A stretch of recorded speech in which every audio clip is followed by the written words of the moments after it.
Hey, how you doing? This is Barbaroffa. Welcome back to another episode of English Friday. I know what you're thinking. It's not Friday today, it's Saturday. How come? Yes, we already did that another time, but English Friday is going to take place on Saturday today because I wanted to promote a very important comic book friends of mine made. It's Errori Motrali. You can check the video I shot yesterday by clicking here on the tab section. Now, what I want to talk about today is something very interesting. It's, of course, the differences between American people and British people. But okay, this is not going to be a stereotypical list about, oh yes, American people say sidewalk, whereas British people say pavement and so on. The internet is stuffed with this kind of information. So if you're interested in that, just freaking Google it, really.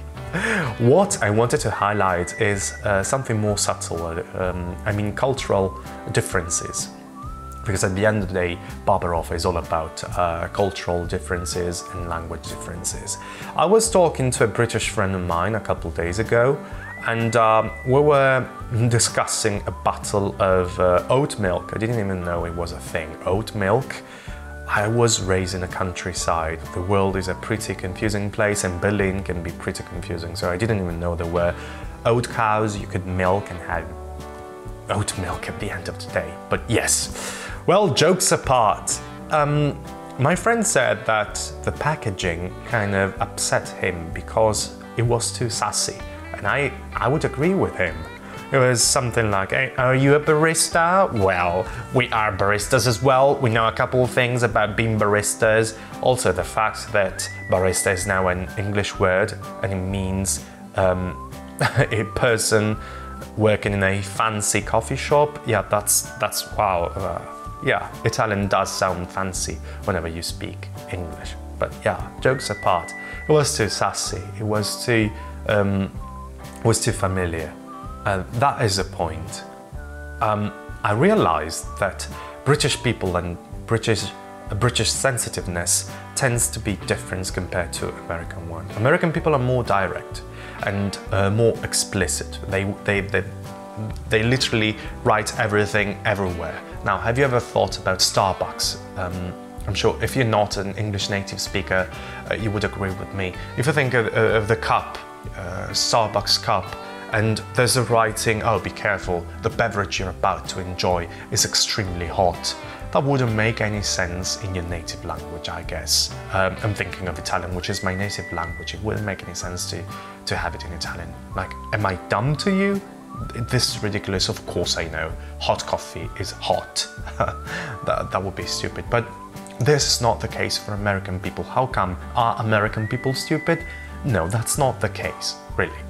The point is that American people and American history has been characterized by massive immigration. So chances are that a lot of people would gather together in places, but their cultural background is so different that you want to be a little bit more explicit. This is why American people tend to smile a little bit more, tend to use the voice in a chanting way, maybe they speak a little bit louder, they emphasize a lot concepts which maybe are not very polite to emphasize elsewhere in the world. I'm thinking of the concept of being proud of something. Oh yes, I'm proud. Saying it so in such a confident way. Oh, I'm so proud. That would be absolutely a no-no in places like France and Italy as well. You would never say something like, oh, sono fiero di questa. That would be kind of, yeah, that's too much. Please back off.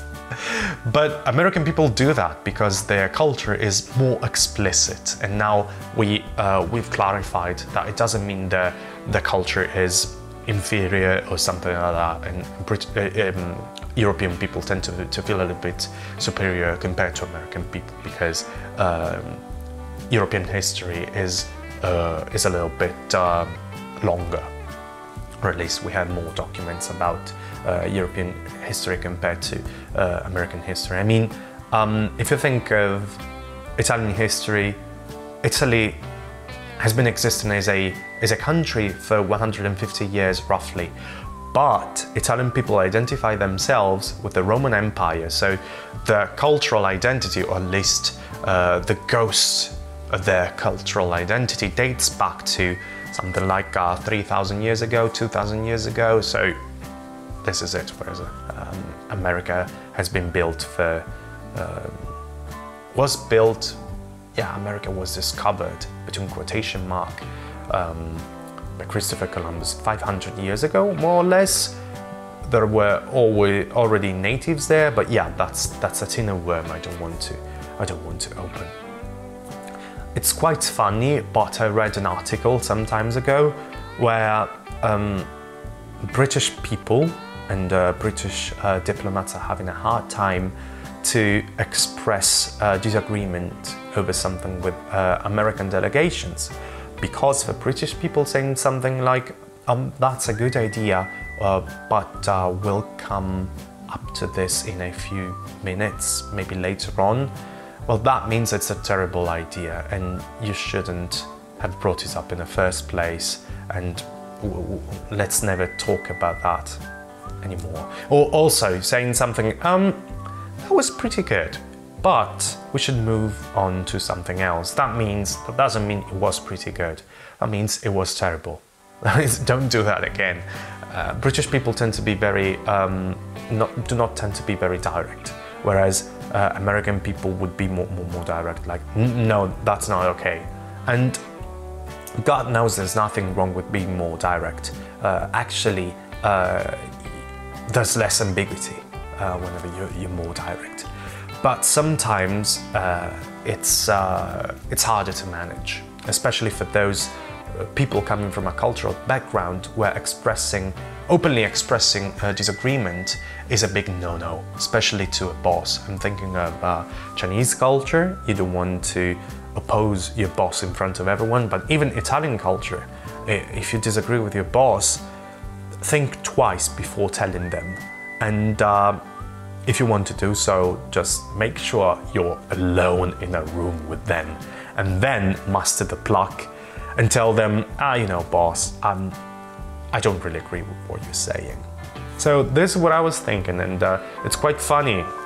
Whoops, that's an alarm clock, I need to go. It's quite funny because, what was I saying? Damn alarm clock really bothered me.